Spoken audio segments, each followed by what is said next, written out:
Ngobras, ngobrol bareng Akma Pesa. Oke, gimana nih kabarnya teman-teman semua? Semoga kalian semua dan kita semua berada dalam keadaan sehat selalu ya. Nah, nggak terasa nih, kita udah masuk di pertengahan semester nih teman-teman. Dan sebentar lagi kita mau UTS ya.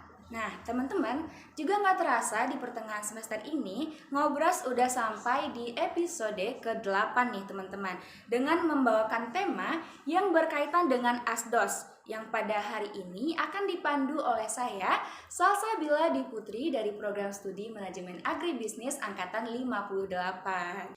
Nah, teman-teman, dari tema yang udah aku sebutkan tadi, Ngobras episode ke-8 kali ini akan membawakan judul yaitu Lika-Liku Menjadi Asdos. Dan tentunya untuk membawakan podcast dengan judul tersebut akan sangat cocok dibahas dengan seseorang yang udah ada pengalaman nih menjadi asdos. Oke, tanpa berlama-lama lagi, mari kita sambut narasumber kita pada kesempatan kali ini, yaitu Kak Umar Abdurrahman Al-Kais. Halo Kak Kais. Nah, teman-teman, jadi Kak Kais ini merupakan alumni Sekolah Vokasi IPB dari Program Studi Manajemen Agribisnis Angkatan 53. Dan beliau sudah memiliki pengalaman menjadi asdos kurang lebih 2 tahun nih teman-teman. Oke, mungkin boleh nih kepada Kak Kais perkenalkan diri kembali biar kami semua bisa lebih mengenal nih kepada Kak Kais. Oke, persilakan. Baik, teman-teman semua ya, perkenalkan nama saya Kais, bisa dipanggil Kais ya. Nama lengkapnya Umar Abdurrahman Al-Kais, dulu dari MAB 53, lulus tahun 2019 ya, terus kemudian lanjut ikut ASDOS itu di awal tahun 2020 kalau nggak salah sih sebenarnya.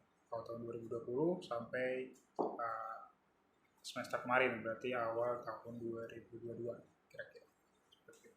Oke, gimana nih Kak Kais kabarnya sekarang? Alhamdulillah baik. Kira-kira Kak Kais sekarang kesibukannya apa aja nih? Sekarang kesibukannya sih bisa dibilang jadi mahasiswa lagi ya, karena nggak kerja, bukan nggak kerja sih, lagi nggak kerja karena mau fokus kuliah. Sekarang alhamdulillah jadi mahasiswa baru lagi di Universitas Indonesia. Wah, keren banget ya teman-teman. Jadi Kak Kais ini kesibukannya jadi mahasiswa baru lagi nih di salah satu universitas terbaik di Indonesia nih. Oke, Kak Kais tanpa berlama-lama lagi nih, mari kita langsung aja kali ya ke pertanyaan seputar tema kita yaitu Lika-Liku Jadi Asdos. Oke, mungkin aku langsung ke pertanyaan pertama ya Kak Kais ya. Berbicara tentang asdos, bagaimana nih pengalaman Kak Kais selama menjadi asdos nih di Sekolah Vokasi IPB? Kalau ditanya pengalaman sih bisa dibilang cukup cukup seru juga ya, karena selain berinteraksi dengan dosen, ada kesempatan juga berinteraksi dengan mahasiswa langsung, baik secara online maupun offline. Walaupun offline bisa dibilang cuma beberapa kali, karena memang waktu kemarin lagi jadi asdos itu kebetulan masih kelas online semua gitu, jadi cuma beberapa kali, bisa dihitung 2 atau 3 kali lah ya, kurang lebih 2-3 kali pertemuan di kelas gitu. Jadi kalau ditanya pengalaman sih seru, karena bisa ikut ngajar juga, tapi jadi belajar lagi, karena kadang-kadang apa yang udah kita pelajari di semester awal itu kan lupa ya.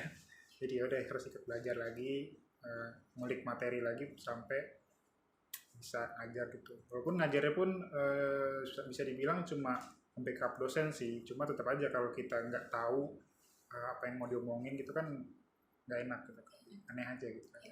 Gitu Ya, sih. jadi kayak kita tuh banyak ada interaksinya juga, terus kita juga bisa belajar sambil belajar dan juga mengajar ya tibanya Kak.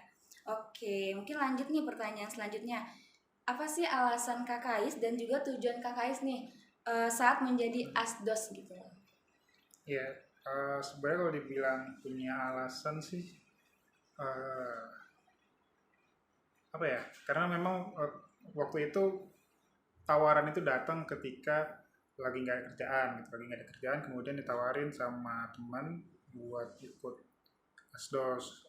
Itu kalau nggak salah yang nawarin itu Dina Sulis, dia MAB 54 SDM dulu, SDM. Jadi nawarin gitu, Kak mau nggak jadi astos? Udah, karena lagi nggak ada kerjaan, akhirnya saya ambil ya. Ya udah, yang penting ada kerjaan gitu loh. Kita mikirnya nggak usah terlalu dipikirin lah apa berapa penghasilannya, berapa gajinya, atau gimana kerjanya, yang penting ada kerjaan dulu gitu. Itu Oke, sih. mungkin dari KKS tuh waktu itu juga lagi kosong ya, lagi nggak ada kegiatan, daripada nggak produktif, mending Iya. dimanfaatkan ya ke kegiatan yang lebih produktif lagi. Oke, terus ini apa sih keuntungan KKS nih setelah menjadi asdos? Kalau bisa dibilang keuntungan tuh relatif ya, maksudnya beda-beda mungkin setiap orang ya. Kalau yang saya pribadi rasain itu ketika waktu jadi asdos adalah belajar untuk berinteraksi lagi sama orang. Karena kan waktu itu lagi ini ya, lagi COVID ya. COVID itu kan kita banyak yang di rumah aja, nggak ngapa-ngapain. Kecuali kuliah, habis kuliah udah nggak ngapa-ngapain lagi karena nggak kemana, bener-bener kita nggak kemana-mana kan waktu itu ya. Jadi ketika Nasdos itu belajar buat kayak berinteraksi lagi sama orang. Oh, tadinya kan udah nggak kuliah nih, terus lagi nggak ada kerjaan juga. Akhirnya nggak ngapa-ngapain di rumah. Terus ketika Nasdos tuh belajar kayak ini harus belajar buat biar ngomong tuh sama orang bisa lebih nyambung lagi, bisa lebih komunikasinya bisa lebih baik lagi. Gitu sih. Apalagi ya keuntungan mungkin ya dari segi apa namanya relasi juga jadi ada, karena jadi kenal dosen-dosen yang tadinya nggak kenal gitu. Karena kalau ya ketika kita ketemu sama satu dosen, akhirnya nanti dari dosen ini pindah mulut ke dosen ini, akhirnya ada beberapa dosen yang memang awalnya nggak kenal jadi kenal gitu. Sama juga halnya dengan mahasiswa, karena kan yang waktu itu saya ajar itu justru angkatan awal ya, kalau nggak salah itu 57 sama 58 memang di awal-awal semester. Tapi jadinya ya kenal gitu sama mahasiswa, walaupun nggak terlalu kenal, tapi kamu angkatan sekian, kamu angkatan sekian. Jadi cukup banyak ya Kak keuntungannya menjadi asdos ya. Nah, terus ini Kak dari menjadi asdos, tugas KKS selama jadi asdos apa aja sih? Yang jelas kalau secara namanya kan ya asdos itu kan Ya, asisten asisten. dosen ya. Jadi ya kerjaan kita kerjaan ya sebagai asdos itu yang membantu dosen secara ini ya, secara harfiahnya gitu, membantu dosen dalam berbagai hal ya, masuk ngajar, terus kemudian mengoreksi nilai, jaga ujian, kemudian apalagi ya, ya lebih sering sih ngajar ya, maksudnya dalam hal ini sih bukan ngajar kuliah ya, karena kan ada kelas kuliah, ada kelas praktikum kalau di vokasi ya. Kalau waktu itu lebih banyak tuh di kelas praktikum, jadi cuma uh, presentasi, kemudian membahas presentasinya,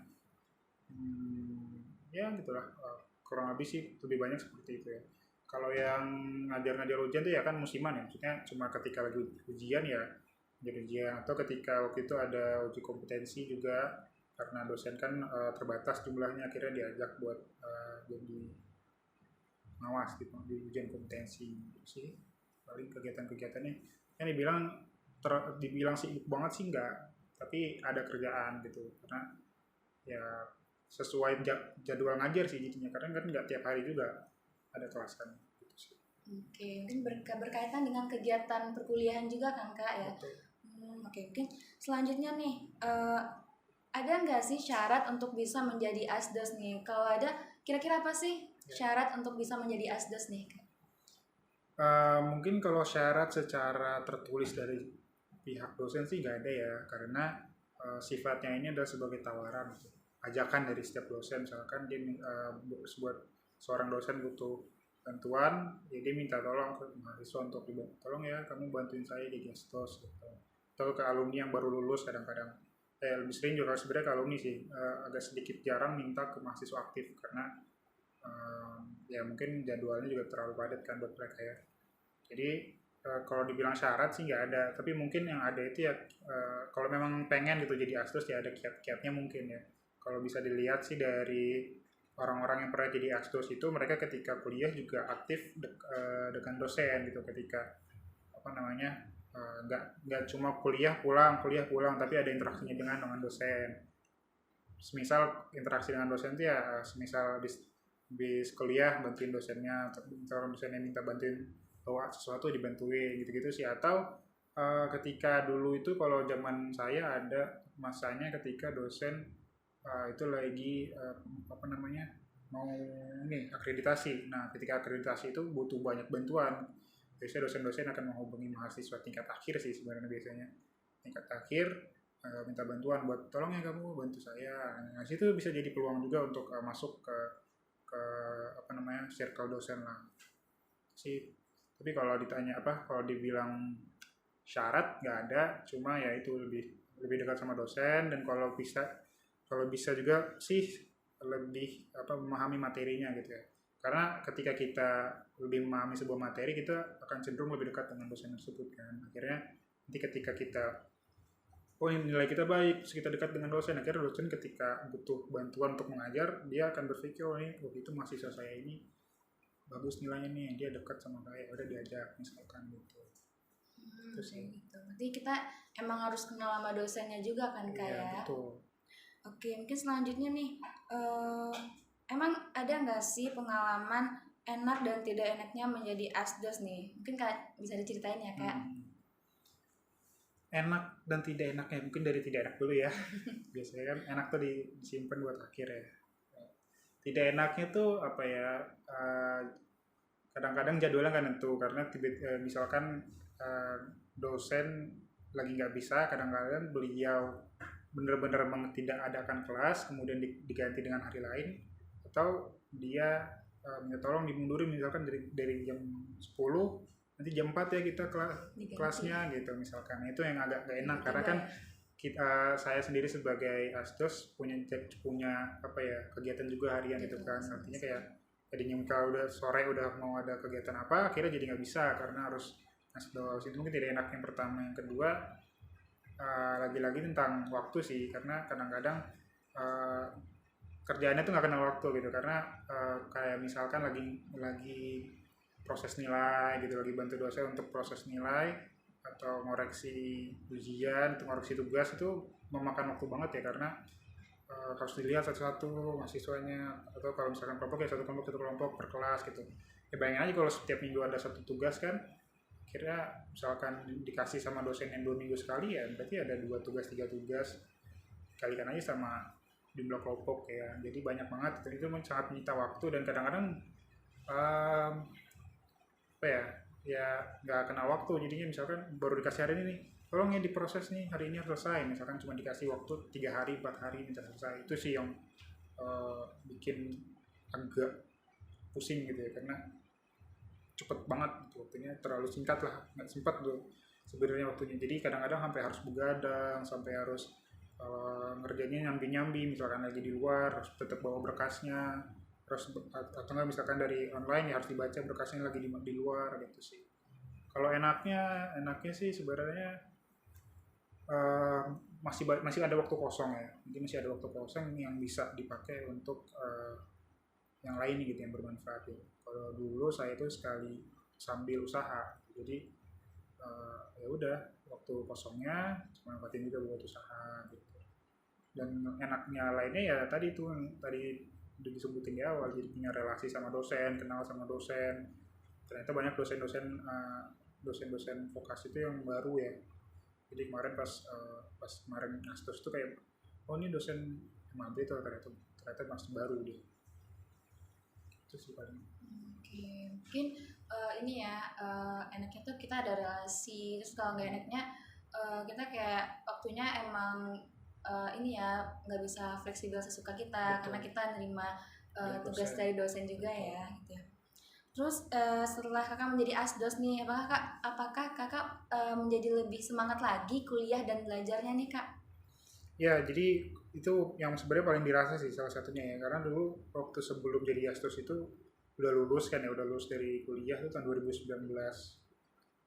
Ya 2019, kemudian nggak ngapa-ngapain, kita habis lulus tuh nggak ngapa-ngapain, belum dapat kerjaan juga, karena waktu itu pengennya usaha, jadi nggak terlalu mikirin buat apply kerja segala macam. Tapi ketika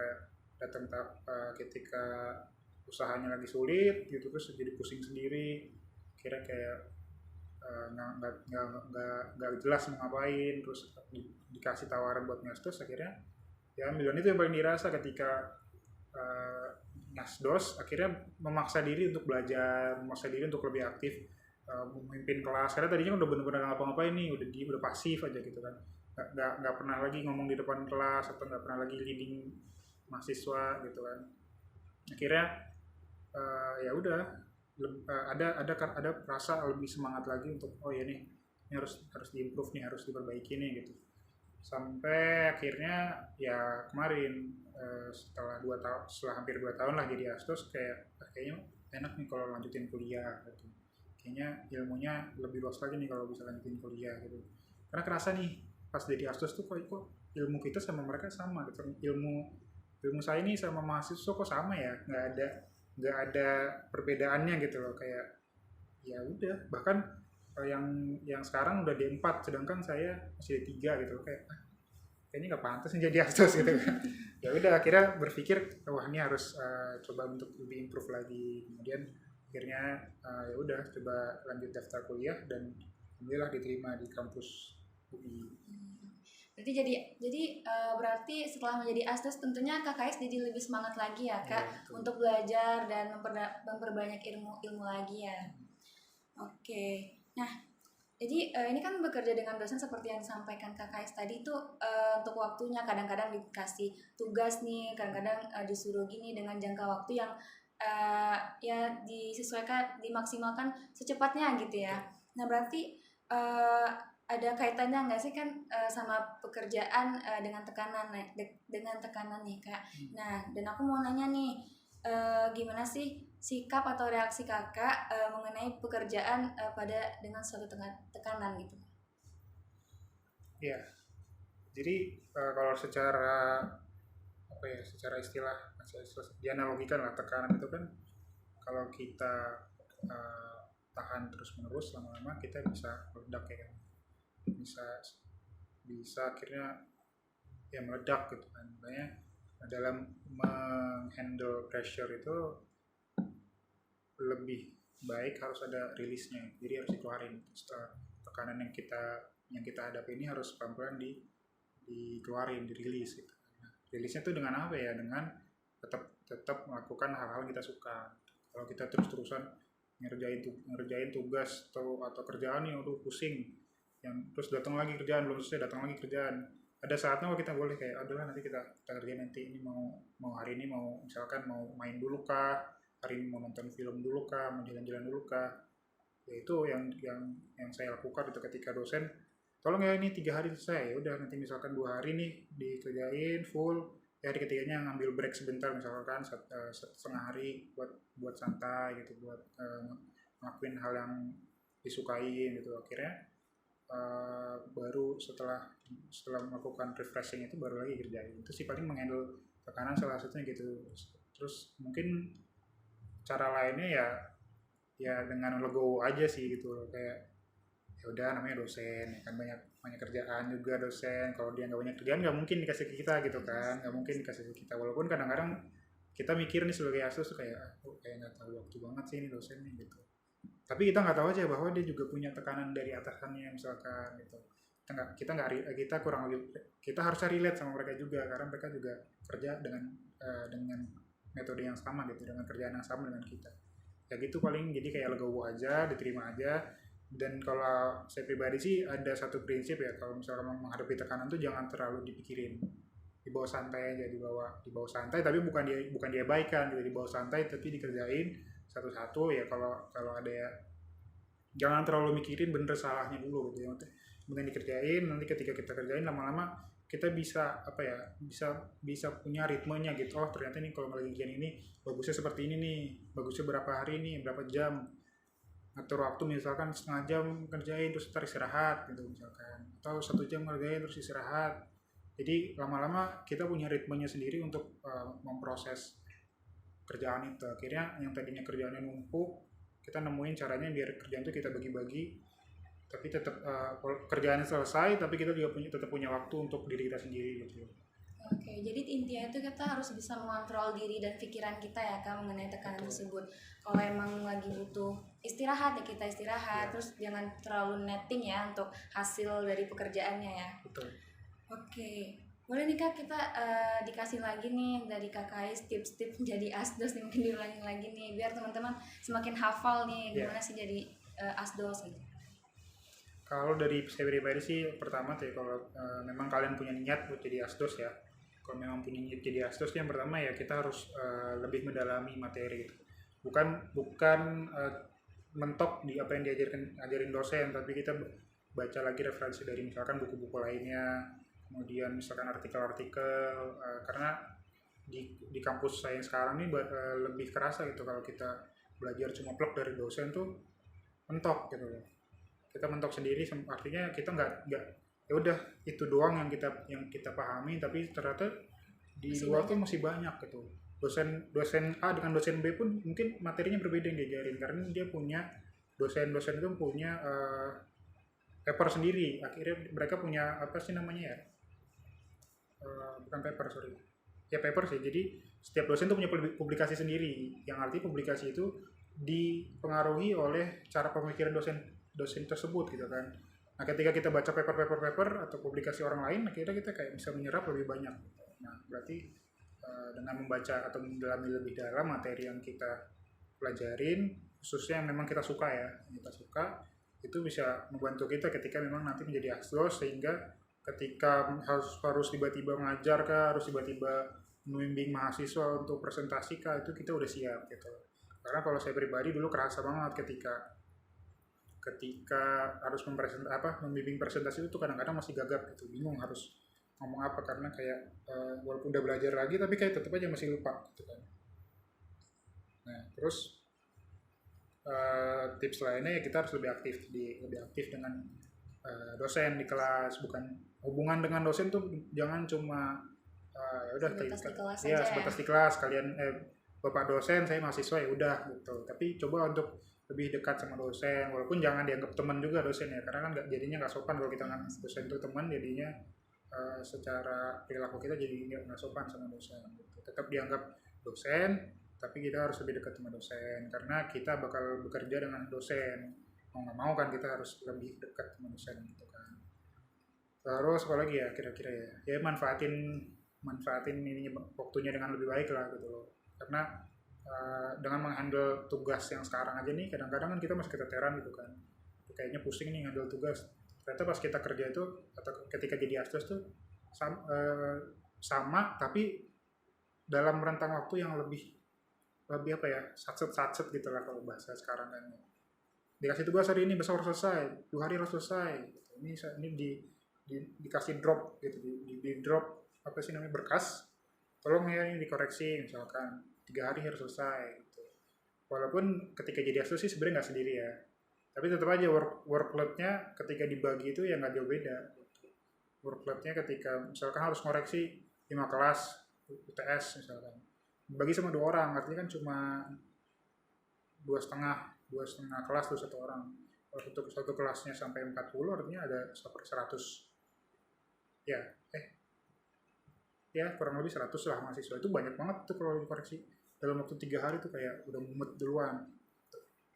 Tapi tadi tuh gimana kita mempersepsikan tuh, ya udahlah dikerjain aja satu-satu, nanti tuh lama-lama lebih sendiri. Si paling pro tips apa lagi ya? Ya harus lebih lebih mau untuk belajar sih, udah itu sih paling, harus lebih mau untuk belajar dan improve improve diri lah. Mungkin untuk penutupnya Kak punya pertanyaan terakhir nih. Apa sih pesan Kakak untuk teman-teman yang emang tertarik banget nih untuk menjadi asdos gitu? Buat teman-teman yang tertarik jadi asdos ya harus harus siap lah, Siap.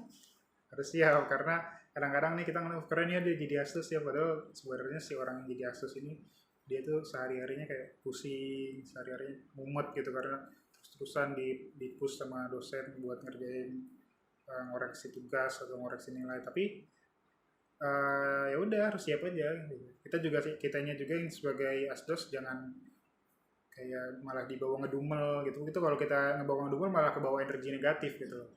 Kita harus create energi positif biar kita tuh ngerjain juga enjoy. Sama halnya kayak kita kalau kuliah gitu. Kalau kuliah kita udah, duh dosen ini gak enak banget nih.